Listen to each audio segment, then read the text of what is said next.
All right, guys. Welcome. Daniel, do you want to kick off, buddy? GM, everybody, and especially to Lena who's listening in at 10 a.m. Akina, how you doing? Everybody, some new faces in the audience. I see Harley that was here last week. I see some new faces. Anita that's spoken on here. It's good to see this space is a LinkedIn audio. So it's not actually a space as they call it on Twitter Spaces. It's called a LinkedIn audio. Nonetheless, it's a live showcase. Every fortnight, it's a different topic. Last fortnight was tokenomics. So if you want to listen to some tokenomics experts, specialists, and people that live and breathe tokenomics, that's from last fortnight's episode.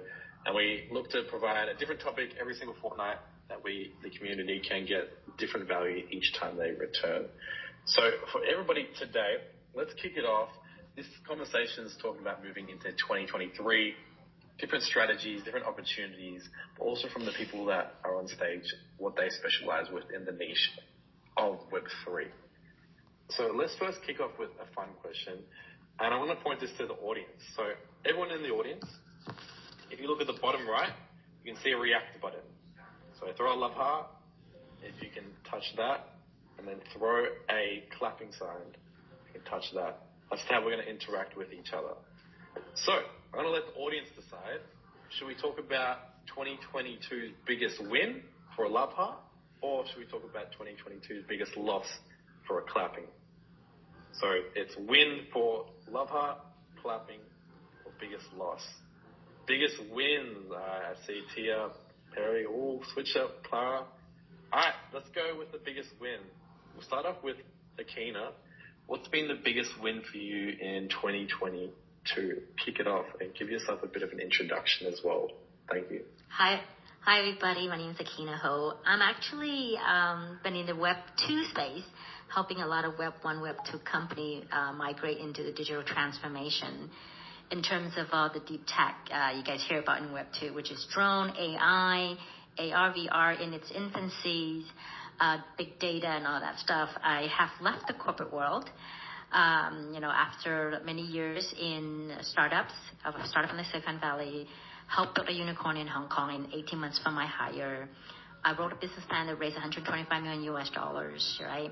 And now I dropped everything to move into the Web3 space. So for me, the big win is that I was allowed to learn really fast what Web3 is by joining a global DAO called All-Star Women DAO, which is an investment DAO that helps bridge the gender gap for investment for women, and we support men too, who supports women.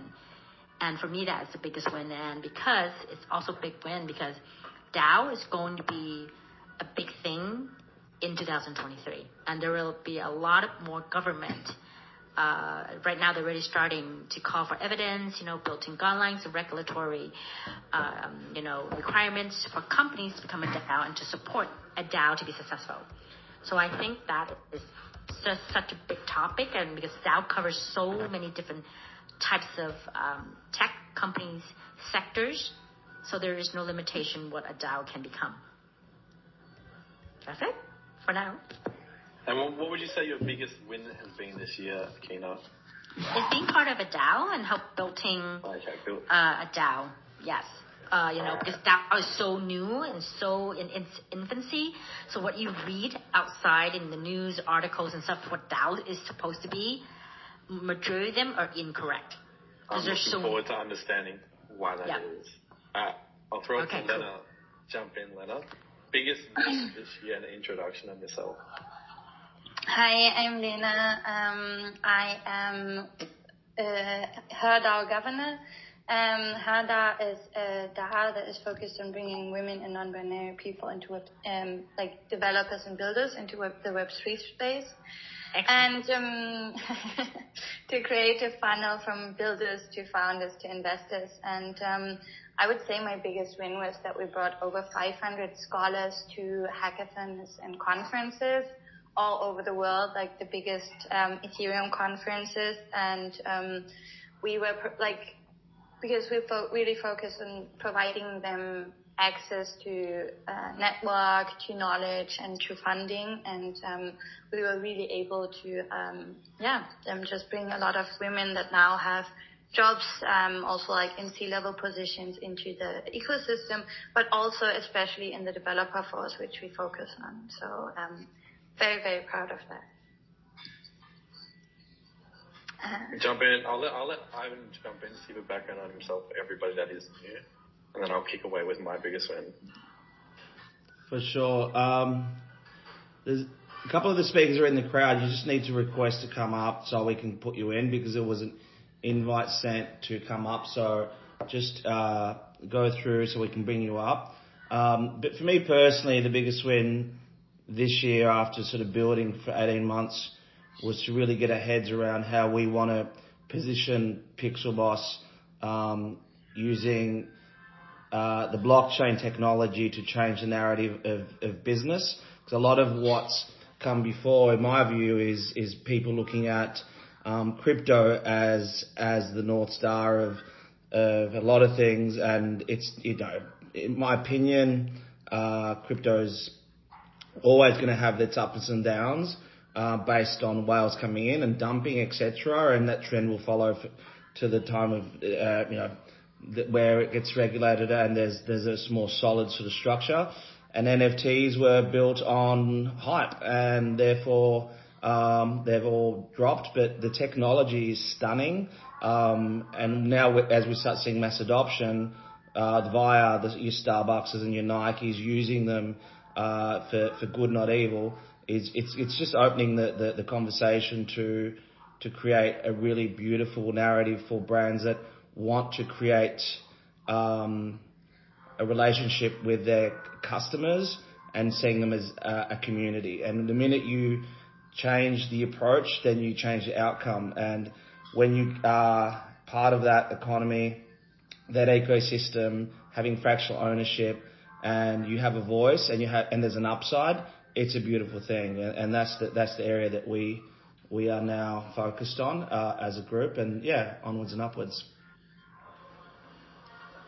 Jumping into that, definitely finding a community, and what I'm hearing from Akina and Lena, finding a community or curating one, creating one, has got to be one of the biggest W's about being in this space. Is when you're able to either find something for yourself, or create something or curate something for others to come and pretty much create together, is the way I see it. That's been the biggest win for us. Like for me, within NFT Melbourne, that expanding to NFT APAC, just pivoting, and the nature of Web3 that it is continuous pivoting, it threw me for a curve.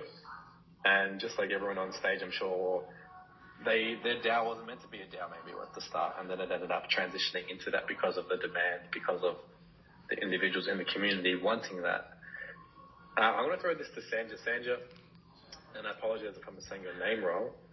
I'm not sure if you got the first half of this. Before we move on, Zach, stop being a lazy bastard. Wake up, raise your hand, and come up. I saw him come up for a bit. Maybe he's having some troubles. He's in the metaverse. Sanja, throwing it to you. What has been your biggest win of the year in a short introduction? And we'll get into the panel. Thank you, Daniel. Yeah, I was here listening to you guys. So, hey, everyone. I'm Sanja, CEO of Utrust. Utrust is a Web3 payment platform. And the biggest win for me is really the case of, Web3 payments. I really believe is the most useful case in Web3. And it's really, the number one thing that will bring the next billion people in the industry, because that's what we're all looking to do. And in that sense, Utrust, which is now X Money, because we've been acquired by Multiverse X Elrond, is the bridge between, the bleeding edge Web3 tech and traditional retail. And in that sense, we allow anyone, anywhere to pay with crypto. And we accept payments from any wallet and any exchange. And that allows for a truly decentralized approach. And then merchants can either settle in fiat or crypto. And for the way we see it, our mission is much more ambitious than simply providing, the product, which is already great. But we want to fully change the way people relate to money. And, as you know, almost 2 billion people in the world remain unbanked. many more are underbanked. So that means that, they have lack of access to banking, and that has a lot of implications, because if you are unbanked, you will have limited access to every single step in the social mobility ladder. And this technology that we're building, when widely adopted, will allow everyone to access to the internet to control their own finances. So that's what we're really excited for this year and the next years to come. I'm liking this. There's some awesome directions to go with this conversation. And for the panelists, if you guys want to jump in at a statement, cut Ivan off, which please do, because I can't cut him off every single time. You can unmute yourself and jump into the conversation. It's not an interview, one-on-one, so please feel free to jump in. Before you keep going, Zack, on behalf of Zack's going to log out and try to log back in. He's like the OG of LinkedIn, so, fingers crossed he can work out his technical stuff. But he's asked me to just apologize on his behalf for now. But yeah, let's keep kicking through. And there's one of our other guests that, unfortunately isn't well. But let's kick it off and make this it's a small room, but let's give it lots of love and let's go. Well, there's some powerful directions to go. We've heard about governance, scholars, definitely DAOs, which is what I'm keen to get into. You mentioned how you see Web3 payments as being a massive solution to the space and kicking it off. I'm interested to hear, based on the conversation of DAOs, what has been the best solution to distribute, the treasury of a DAO, not the treasury, for lack of a better term, but the money that's sitting inside a DAO, the pool of the DAO. What has been the best distribution model you've seen, or best Web3 payment solutions that you have seen? I'll let anyone on the panel answer that. Well, one of the most difficult part is that the current ecosystem for DAO is very disparate. You have the communication part in various platforms like Discord, Twitter, WhatsApp, Telegram, and all that stuff. But then the DAO cannot operate on just a chat group. It needs to be on board into a DeFi platform that basically handles two key elements. One is governance, and the second is treasury, which you're talking about. And governance covers everything that basically says how voting should be done, what is transparent, who gets to control what type of transaction, which should all be written out in your white paper. Because I don't think anyone should join a DAO without reading the white paper and see how the DAO is supposed to run for governance and treasury. And the same platform, not only should it govern how the whole voting rights, the records, the transparency, but also on the treasury, which is important. Like, how do people contribute, right? How the on-ramp, off-ramp. And that platform needs to have both aspects. Like, I can on-ramp easily, swiping my credit card to transfer money in. And then that same platform needs to know how to mint NFTs for memberships. It could be soulbound or it could just be regular NFT. Doesn't matter. It depends on the DAO structures and the business model, right? Can I just cut you off? Can I cut you off for a second? I want you to dumb it down for the people in the room that aren't familiar even with what a DAO is. Like, I know that's boring to you, but I think your statements and your mindset is powerful, but only with context. Got it. Okay. Let me let's go back to 101. Let's go back to 101 and we'll see what level.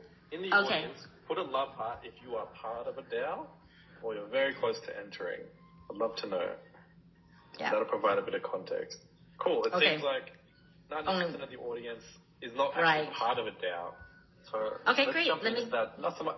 I feel like people have a bit of a perfect understanding of what a DAO is, but maybe onboarding into it, what's stopping them.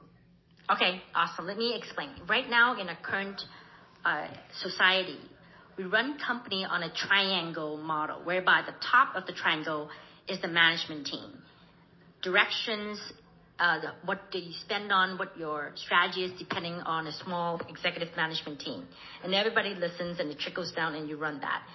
Now, a DAO is basically a new form of forming social club, nonprofit, or corporations, or limited sole proprietorship, but in a flat circle environment whereby everybody gets to decide what to do, vote on subjects, what they want to head into or how to spend money, what they want to, it's like, for example, if you want to build, all chip in money in a DAO to build a swimming pool, right? Some people want rounds, some want triangles, some want infinity pool. So you can vote on it. Everybody decide, the majority wins. So certain DAOs in the beginning, there was a mistake, was that they allowed whoever owns the most token has the most vote. And then it's kind of learned that, and to make sure that no one tilt the decision of a DAO should be democratized and also transparent and also decentralized, like no one controls everything.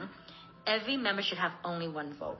So a DAO basically allows all members in a chat group, okay, to vote on things. Whatever it is, you can save the dolphin, you can pull in money to buy a football team, or you could pull in money to save, underprivileged children for higher education.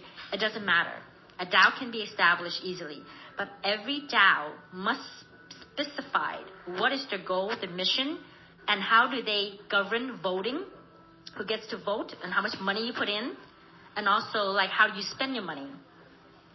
Right? And then everything that's in a DAO, because it's decentralized and transparent, should be on a blockchain platform. And the whole voting mechanism is governed by your membership, right? And the money you spend on all blockchain is a cryptocurrency. So you can, it's like it depends on your DAO mission, right? That's what basically you write on your white paper, and then with the white paper you put all those rules and regulations on a platform to govern it, okay? To say who gets to vote, when they get to vote, what needs to be voted on, how many people needs to say yes before something gets passed. Everything is all written in a smart contract, automated, triggered automatically based on certain criteria. And then if you're asked to put money in it, then Treasury, compliance must be set up in the DAO system also. So when you put money in, it's called on-ramping. When you take money out of the platform, it's called off-ramp.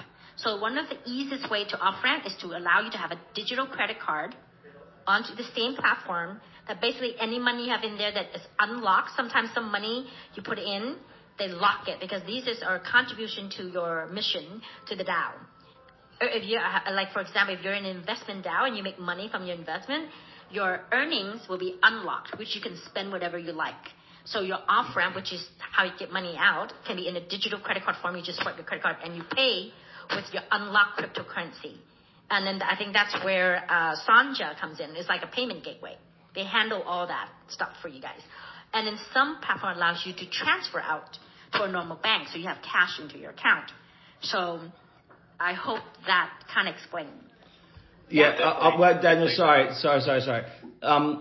You are phenomenal. That was a really good high-level view on it. And for anyone that's Web 2, which is most people in the room, if you are a brand that want to transition to Web 3 and you look at a DAO as a way of giving your community power, so you as an organization can still create structure around what's important to you at the core, but instead of having your head of creative and your agency and your MD or your chairman even, or woman, make big decisions, you allow community to make big decisions, and that's the power of the DAO. But you always can control the narrative based on what's important at the core.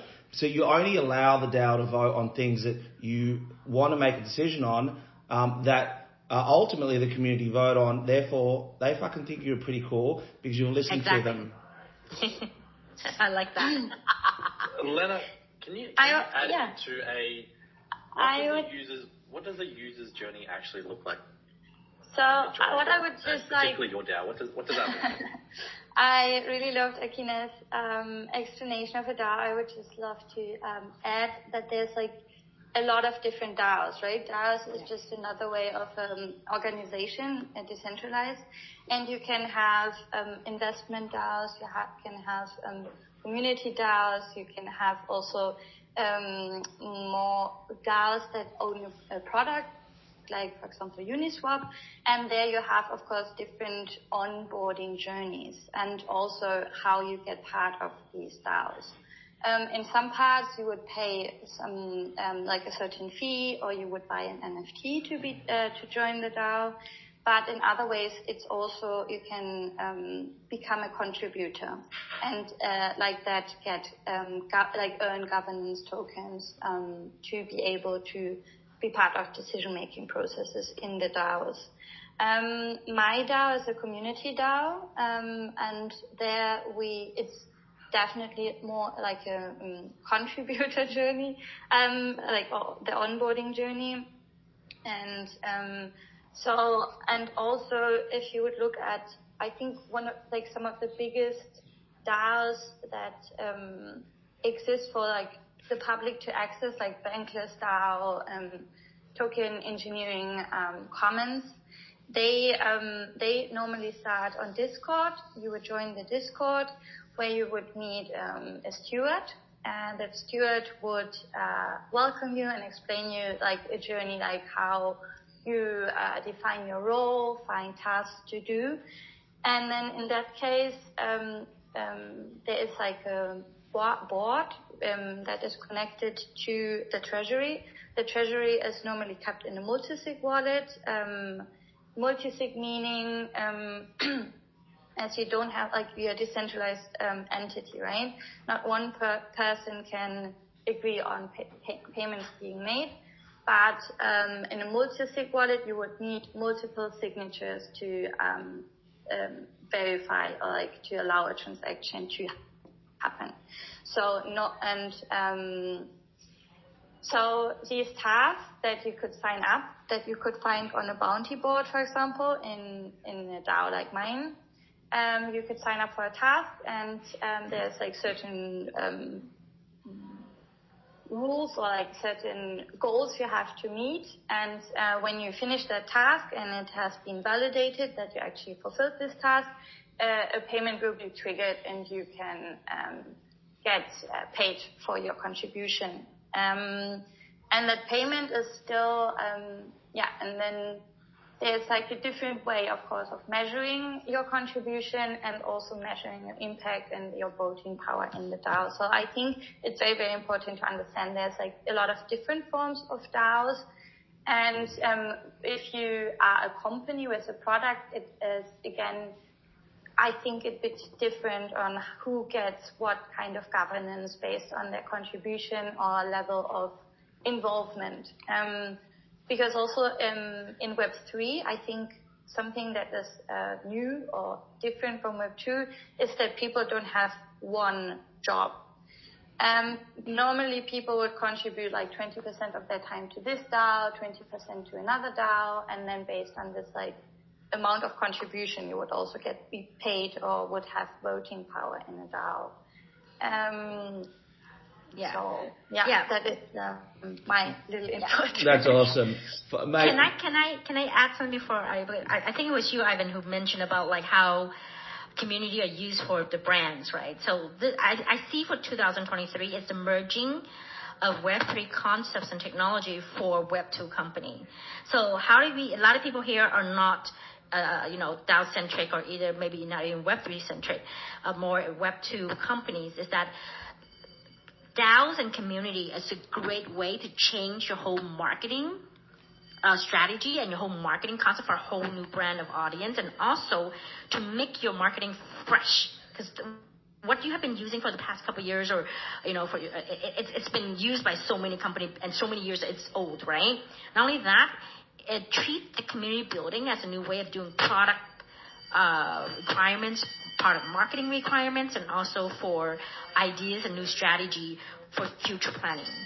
So you can run your community not necessarily like an investment DAO or DAO that make them contribute, but just what Lena said is you can give them rewards for providing new ideas or join some contest or allows you to leverage their influencer network to grow your brand in a new field. So that's very important. DAO is such a critical idea, but that can be shaped and changed because it's still not settled down what a DAO is. It's still evolving. It's like a little infant that just came out and crawling and learning all that stuff that for them to learn. I think that's a very fundamental point you just shared, because I think, there is DAO and then there is community.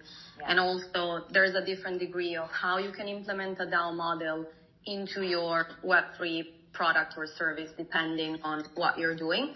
So with regards to what you mentioned before, we are, for example, a regulated entity by the Central Bank of Portugal. So in that end, I think, the ecosystem for us is not mature yet to have a full DAO-owned treasury. However, we do have strong elements of, community building and involving community into everything we do. So, for example, I think, it's really important for Web3 companies to build in public. And that's a fundamental difference towards, everything Web2. I also come from a Web2 corporate background before doing UTrust. And, I think building in public is fundamental because then there is the element of involving the community into not only being able to provide feedback, but to vote on to, what are some of the things they want to see implemented. And for us as a payment gateway, we have, a whole flywheel ecosystem. So on the one side, we have buyers, so people who want to pay with crypto. Then you have, brands, merchants, and platforms who want to accept crypto as a payment method and either settle in crypto or fiat. And then we also have a token.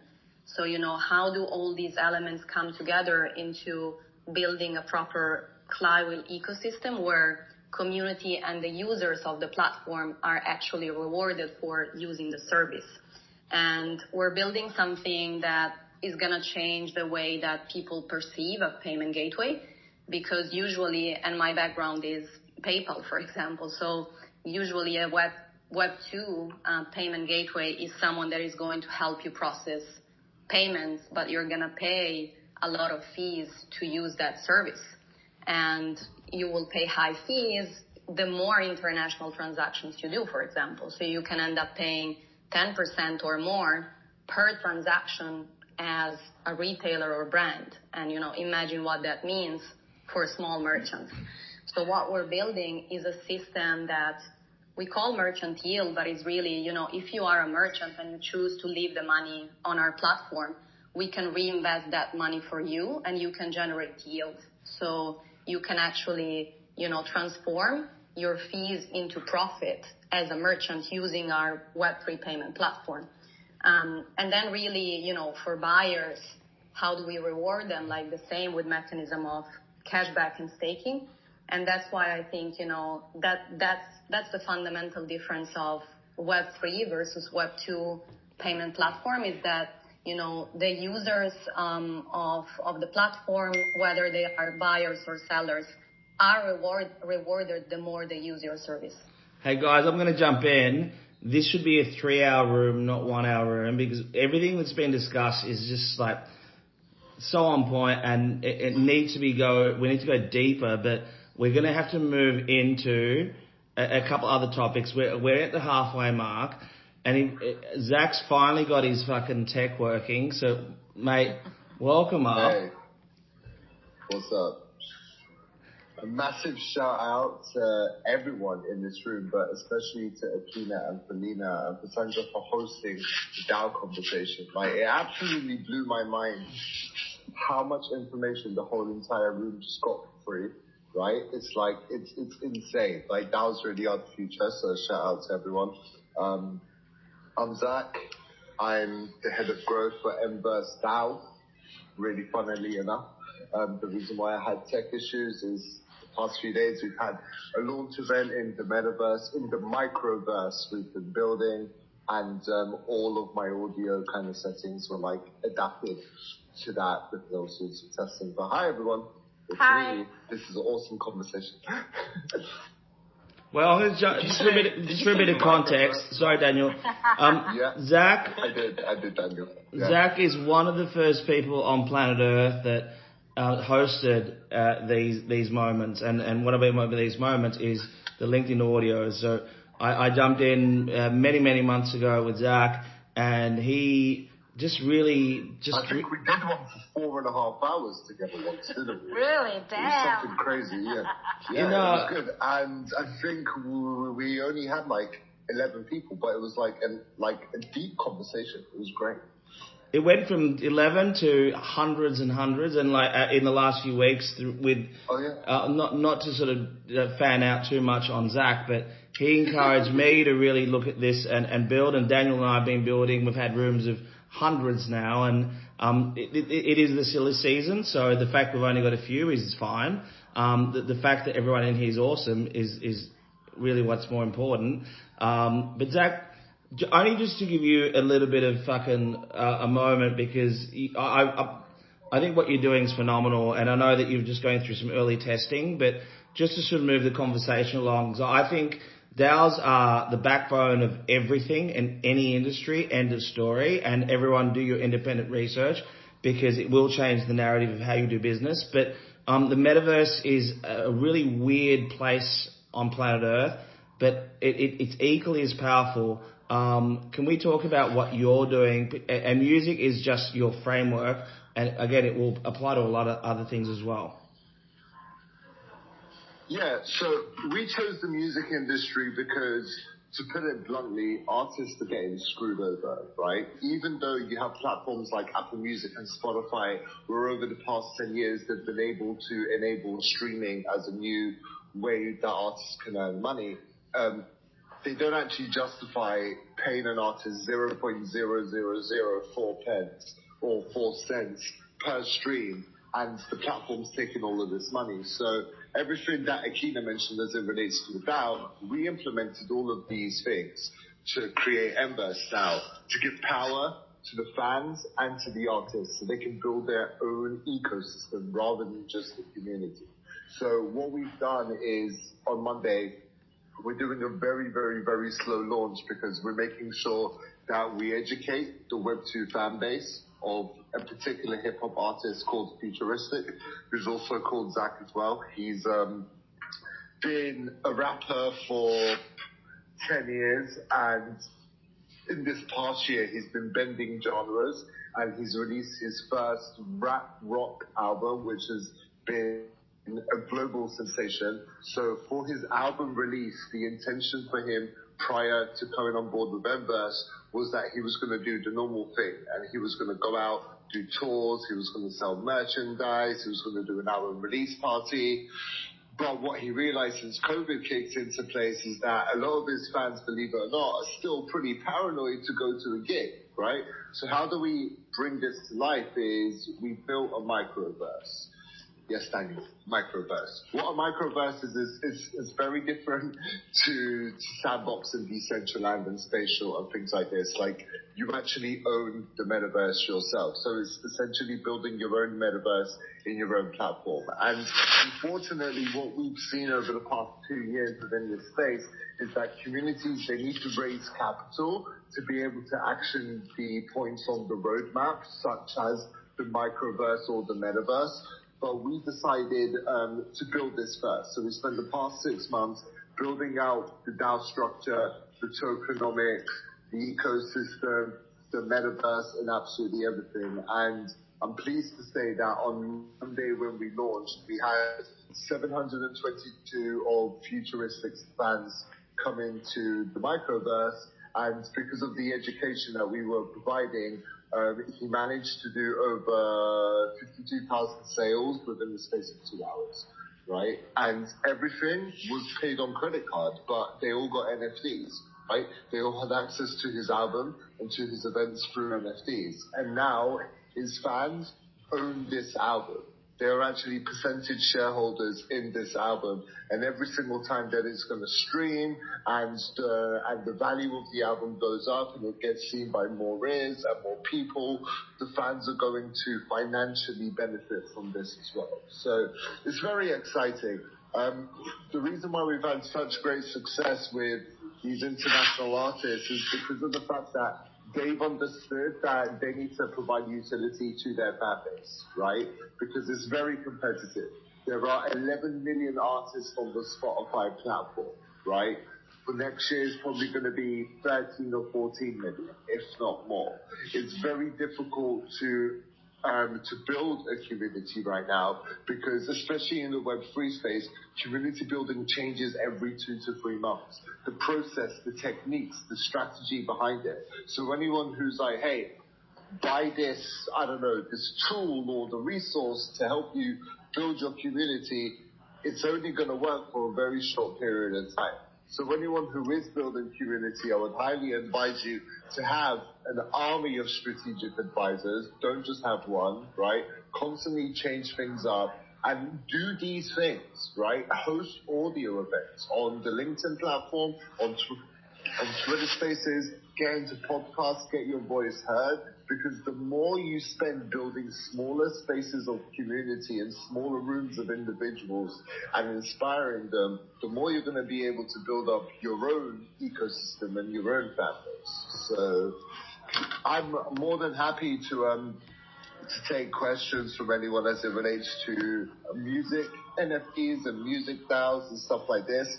However, because of the fact that I was late for only like 10 minutes, because I couldn't actually get in because of the technical difficulty, I heard the whole entire conversation. And I would like to give a music NFT away for free to absolutely everyone who's in this room right now, right? Just as a thank you, just so you can all appreciate and be part of this process. The music NFT is going to be called Tell Me Anything. It's already done 1.7 million streams in the past 2 weeks that it's been out. So just by holding this NFT, and I would advise you Zach, to hold it, right? Mate, Zach, yeah? I can talk underwater, you'll talk when you're dead. But the thing I'll encourage everyone to do is give Zach a follow, because this dude is actually the real fucking deal. He comes from a place of passion, and the better part, passion's good, but it's only really amazing when you actually have the ability to shift the narrative based on a lived experience, and Zach, you do that, so thank you. But what I'll do is, if you want to, let's play out your giveaway, and then I want to move the conversation along, because I'm conscious of time. Yeah, for sure. So if anyone's interested in getting a free NFT on behalf of being in this room, go to my profile and click on Mverse, and then just go your way through to the website. All you need to do is you need to sign up, and you'll instantly get dropped the NFT just for signing up. But the website is mversedao.io. That's mversedao.io. And aside from that, if we do have time after the hour mark goes up, I'm not doing anything, so I'll be happy to stay in the room and answer any questions or help people with anything related to community building or whatever. I will definitely connect with you, Zach, and also Lena and Sanja. We should all help each other out. I would actually really like the two or the three of you to take a look at our tokenomics and see if there's anywhere that either of you could improve the stuff that we've done, because I haven't heard anyone in this whole entire space speak as passionately about DAOs as the three of you. So, if you're happy to do that, possibly there's a way that we can collaborate and get you involved. So, yeah. Yep, happy to. Happy to. Thank you, Zach. Hey, I'm happy to as well, Zach. Zach, just jumping into that giveaway to round it about. So it's mversedao.io, correct? mversedao. So what I'm actually going to do is I'm going to delete it in a bit, because I am going to do a proper giveaway post later on. But I'm just going to pin to my posts the direct link. So if you go to my profile, you go to the featured section, and you click on the first post there. You may have to refresh it if you were already on the profile. But if you click on the first post in the featured section, it will take you straight to there. All you need to do, you need to sign up. It's going to create you an account for Sequence. That's who we decided to use as the host for the wallet. They're amazing, by the way. Their customer service is absolutely phenomenal. And then, you'll just get airdropped it. So feel free to get involved. And if you like metaverses, you can click explore the metaverse as well. It's pretty cool.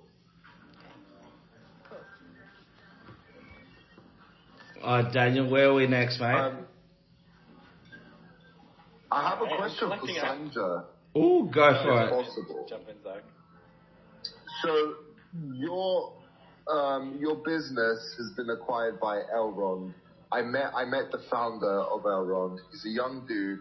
He's absolutely massively inspirational. I love what their marketplace and what their ecosystem are doing.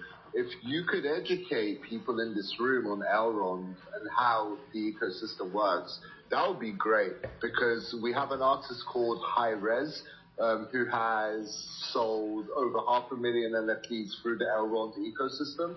And yeah, like, if you want to talk about Elrond, that would be awesome. I'm sure everyone here would love it. Oh yeah, definitely. So Elrond has actually been rebranded recently into Multiverse X. And I highly encourage you to, follow them on Twitter and follow Benjamin, the CEO, because as you said, like, he's absolutely inspirational. And I'm just gonna cover like two things that are very important for us as a company, as an umbrella company of Multiverse X. And the reason why it has been rebranded as Multiverse X is the focus of metaverse. And we believe that most of what has been generally seen and presented as metaverse is still very incomplete, and it's still like a very distorted idea of the true potential of what the metaverse can be. And, honestly, if you think about what most companies, especially Web2 companies, without mentioning names, are presenting as metaverse, is kind of like boring, and it's a very limited concept. And so at Multiverse X, we believe that the metaverse is a technology with a huge potential impact that can really reshape most aspects of society as we know it today.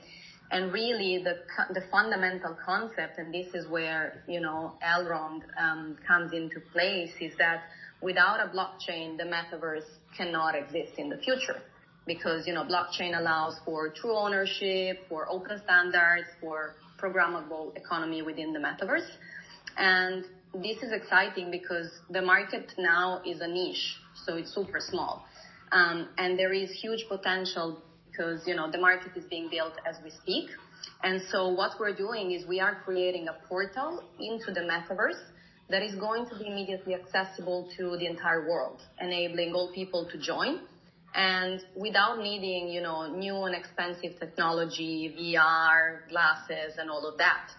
So, and here again, payments plays a fundamental function, because in the years to come, the concept of virtual and physical worlds are going to be interconnected. So imagine, you're in the metaverse, you're getting paid for a gig in the virtual world in crypto. And then, being able to spend that money immediately in the physical world, you want to buy some shoes in a shop, you can immediately, convert that crypto into fiat money if you want. So that's the fundamental concept we are working on. And, the second one is really, the idea of super apps in Web3. And when talking about super apps, I think, you can think about Asia as a great example of Web2 super apps, because like is the Chinese local super apps. And it's an app that can basically do anything, paying for goods and services, like chat with friends, ordering taxi, having financial banking services incorporated. And together with Elrond, so Multiverse X, we're working on creating one single ecosystem for users with the idea of the super app. And we already are implementing features that will make it ideal for the next wave of adoption, for the next, million or so users to come into crypto, paid and get paid, and enjoy a passive income as well in the app. So that's in a nutshell, but very happy to chat with anyone who's interested in knowing more. Yeah, that was a very detailed explanation. Yeah, that's very good. Thank you. That helps me understand more where you guys are capable. And then as part of All-Star Women, we are also building a All-Star DAO management authority company to help DAO to formulate, structure the DAO concepts and strategy, and help them write the white paper and help them onboard into a platform. We are working with the Dubai government to come up with the regulatory requirements. And also, we are also working with the UK government on their call for evidence to write their regulatory requirements for DAO.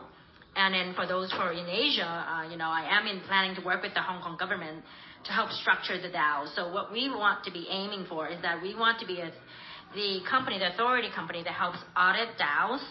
That's what we're in talk with the Dubai government, and also to help them set up the DAO structures, because a lot of people want to become a DAO, they just don't know how. And then the tokenomics behind it's something that's totally a different ballgame.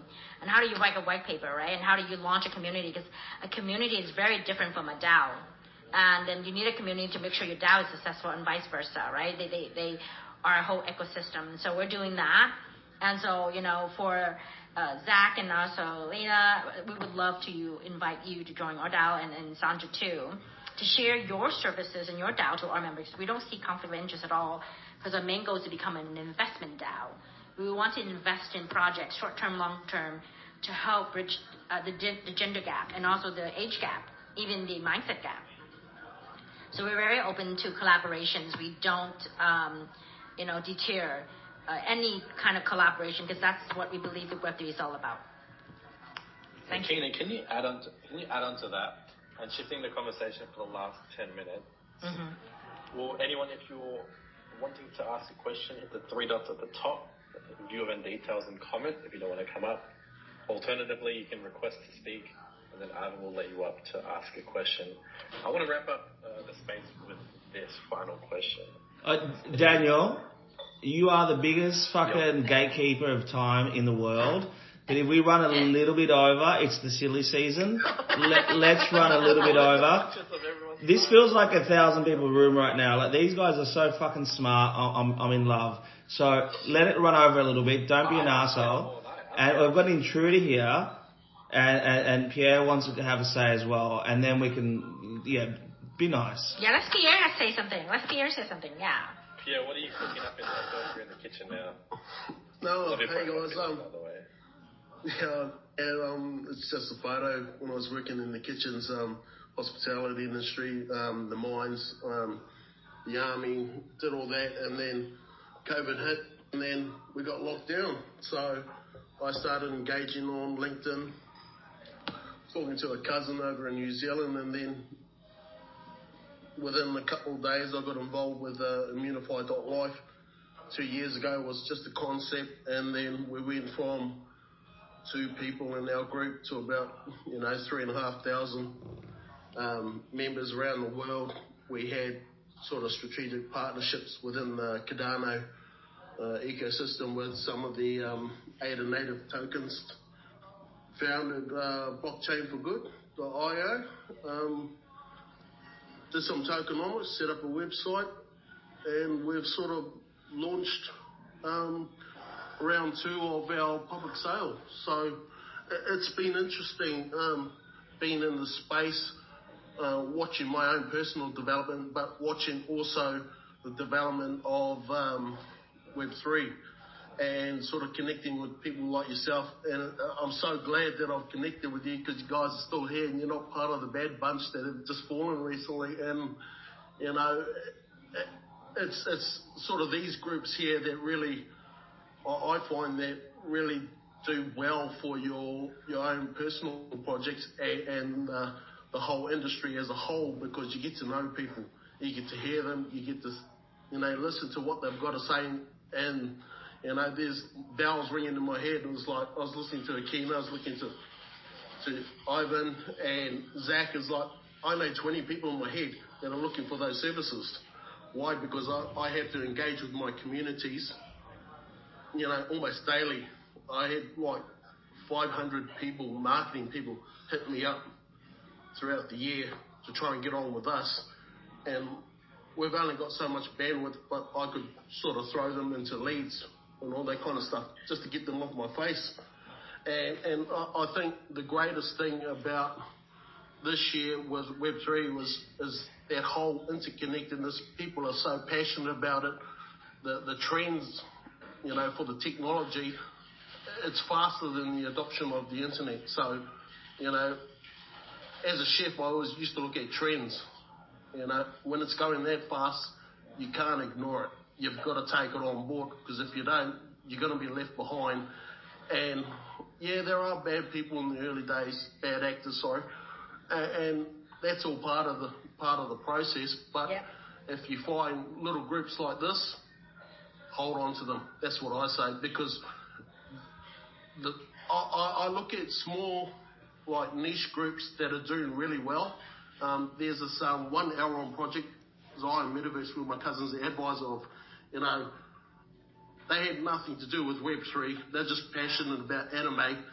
They put up a pitch, did a sale, within 54 seconds, sold out. Isn't that the New Zealand project? Yeah. Well, yeah, I know those boys. Yeah, they wanted me to help out. I would love to meet them. Pierre. Okay, DM me and I'll do an intro. Yeah. I will. So. Hey Pierre, where are you based? Where are you based, Pierre? I'm based in Brisbane. Okay, cool. You can't cook us dinner then. I'll come over. Yeah, a lot of how I got into Web3, I was trying to design an app for chefs on demand, because I could see Uber Eats coming into the kitchen and the recruitment companies were sort of taking a high margin from the chefs. And I was like, well, being a chef is like, the only way I'm going to get around it is to try and create some technology to get direct feed between the restaurants and sort of, independent contractors, the chefs, rather than go through a recruitment company where they beast you and just let the tech do the administration. Smaller margin, but it allows the industry to sort of augment and grow faster, and they can supply labour force on demand. Nice. Mate, Pierre, I'm in Brisbane in the new year, but one of our founding partners, look them up, Joseph Mark. They are phenomenal. They do a lot of design tech type shit, but if nothing more, we should all catch up in Brizzy in the new year. Oh, totally. Like, if people need support and all that kind of stuff, because I engage with my community, some of the boys and girls that are in my community want something else. And so I've been fortunate enough to sort of, have the confidence of the founders and the CEOs to sort of show some things at them. But like a lot of times where I find good projects is in these meetings and just listening to people. Once you hear them, it's like second skin. You know a good team when you hear it, or a good person. Look, like Daniel, you. Yeah, just said. Let's go, Zach. Go. It's this topic of bad actors, right? Especially with the whole FTX thing. We've seen it quite a lot. I'm really happy that you mentioned it, right? The biggest problem I see in the Web3 space is that every single day we've got 20 to 30 marketing companies or marketing agencies being launched, and they're approaching the vulnerable that have been like either hyped or FOMO'd into getting involved in this space. They sell them on a dream, and they're like, hey, we're going to build you a community, we're going to build you out tokenomics, we're going to do all of this stuff for you, but they don't ever deliver. So anyone who's in this room right now who's considering they're going to launch a project or an ecosystem within the next 12 months, please ask your peers who you should use.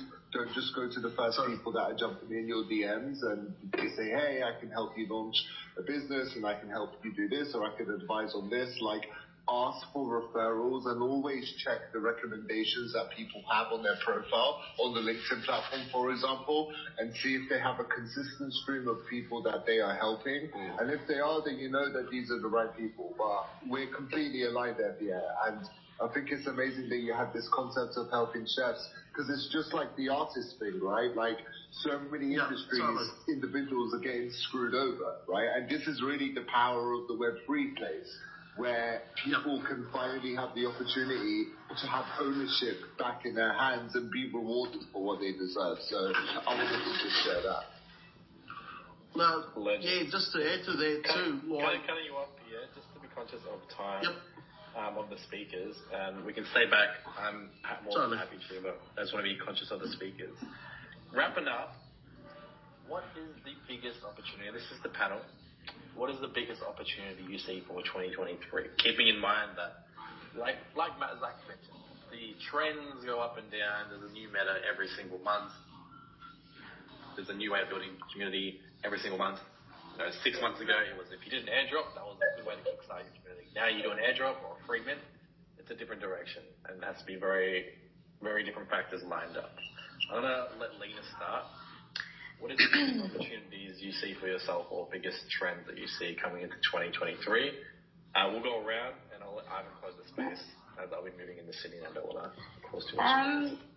So biggest trends, not specifically for me, but in general in Web3 that I see as being like very focused on, like in East Lisbon, for example, you could see Filecoin doing like so much. I think data right now is a huge topic in Web3. There's still not like everything being built that we need to actually store data decentralized, and I think that this is like one of the main focuses right now.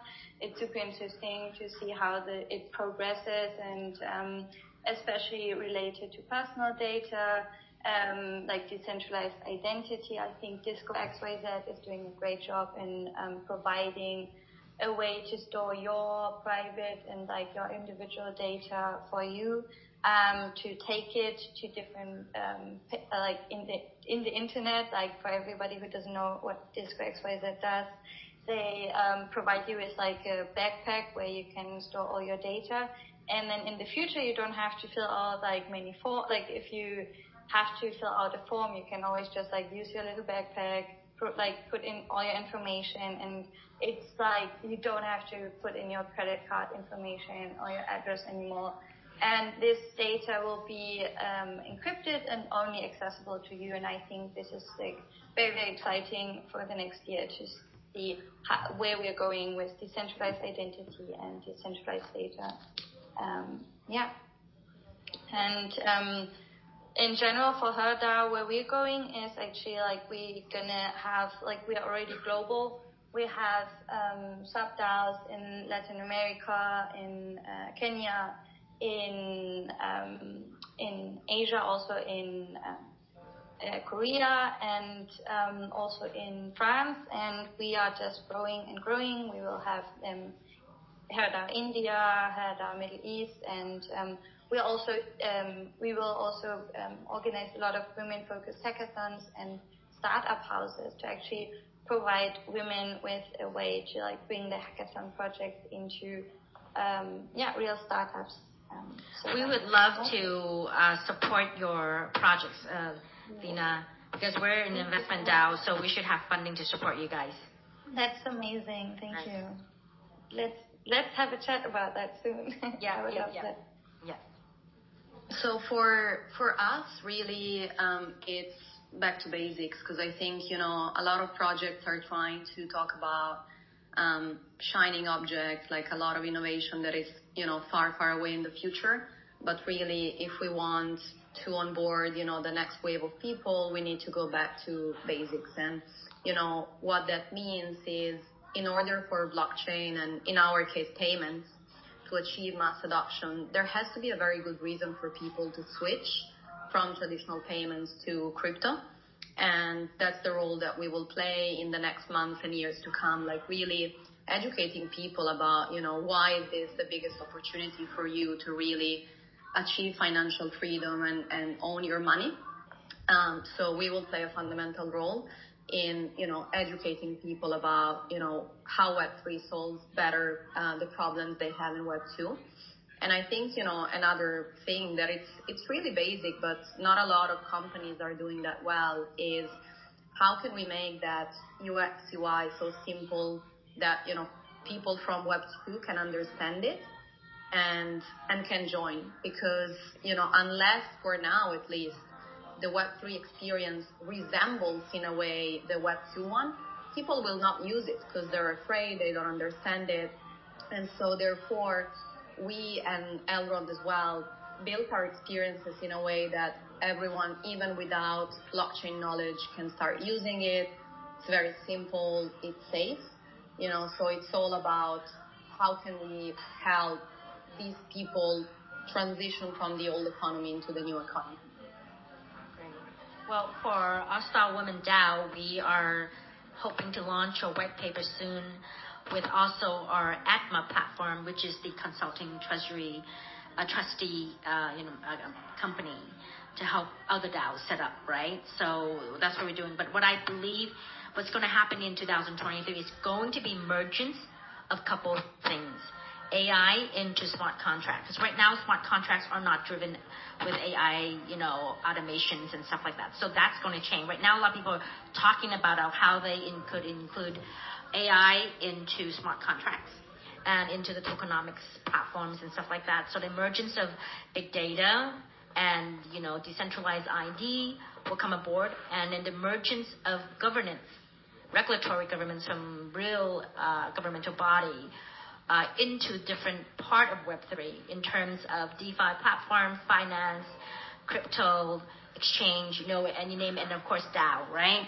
So all these will happen, and I believe that metaverse will evolve a lot more so. I kind of been preaching, saying that about 9 months ago, in 2 to 3 years, all major companies' website will change into a metaverse. They will adapt technology. Rather they have blockchain or not as the platform or crypto or not, it depends on the business model. But the emergence of these technologies will come into play next year to form what is to become Web3 in the next 2 to 3 years. That's what I see. All right, who's up next before we wind up? Everyone have their little say, and I think we are poised for a massive 2023. That's all I can say. And then I'll go last. I would say education is key. It's massively underestimated. People devalue education in this space so much. They don't realize that if you would like mass adoption, if you would like more people to get involved and benefit from the Web3 space, you need to continue this education. And personally, I see so many people doing it the right way, where they are creating content, for example. Content is queen, it's king, right? But they're making content as it relates to just telling people about the benefits and how they get involved. And you constantly see posts about people saying the same thing about how do you get involved into Web3 and how do you build a smart contract. And some people think that this content is oversaturated and it's been used so much, but it's key that we continue pushing this out. And again, to the remaining people in this room, everyone has access to LinkedIn Audio now. It's been rolled out to everyone on the platform. Take advantage of it and host your own spaces, and just continue having these what's the word I'm looking for? Intimate conversations with people. The more people that you speak with, the more you're going to grow, and just keep on learning and educating yourself if you want to be successful in the space. Nice. But yeah, look, just to close out, my point of view is I think the metaverse is a dirty word because people don't really understand what it stands for right now. But when you start to get your head around it, and we're doing some stuff in Melbourne in the new year, where we will have Rita, one of our committee members, staging some of these things, whether it be in building, in health, in entertainment. The metaverse gives you an immersive experience, and there's other things around that as well that work. But the thing that's going to underpin, I think, a brand success is when you really start to understand the power, as a lot of this conversation was around DAOs, when you give the power to the community, and then also tokenomics, because you can actually reward your community in a way that Web2, meaning most organizations never have before. For me, the sleeping giant in the whole conversation is digital twins.